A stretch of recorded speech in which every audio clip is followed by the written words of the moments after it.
আচ্ছা, ইসলামের দৌড় প্রতিযোগিতা, এটা ইসলাম খুব দৌড়কে উৎসাহিত করছে না? মোহাম্মদ সাল্লাল্লাহু দেখা যেত যে আয়েশা রাদিয়াল্লাহু তাআলা আনহার সাথে দৌড়াইতো মাঝে মধ্যে। দৌড়াইলে কিন্তু এরকম বেশি পরিমাণ শ্বাস প্রশ্বাস হয় এবং তখন আমাদের ব্রেন ঠিক পরিমাণ অক্সিজেন পায়। তাইলে এই যে দৌড় প্রতিযোগিতা, একটু একটু দৌড়ানো, এটা হার্টের কোনো সমস্যা না থাকলে, অন্য কোনো প্রবলেম না থাকলে, এটা আমাদের ব্রেনের জন্য ভালো না খারাপ? ভালো। আচ্ছা, আমরা যে নামাজ পড়ি, নামাজে আমরা সেজদা দেই না? সেজদা দেই।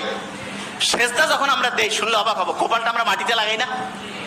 বিজ্ঞানীরা দেখতেছে যখন আমরা কপালটা মাটিতে লাগাই, যদিও এটা নিয়ে একেবারে প্রমাণিত না, কিন্তু ধারণা করতেছে, তখন হয় কি আমাদের এই যে এইখানে প্রিফ্রন্টাল কর্টেক্স আছে না এবং হিপ্পোক্যাম্পাস, যে দুইটা ব্রেইনের রিজার্ভের মেইন জায়গা, পড়া মনে রাখার মেইন শক্তিশালী অংশ, সেই দুইটা শক্তিশালী হয়ে যায়।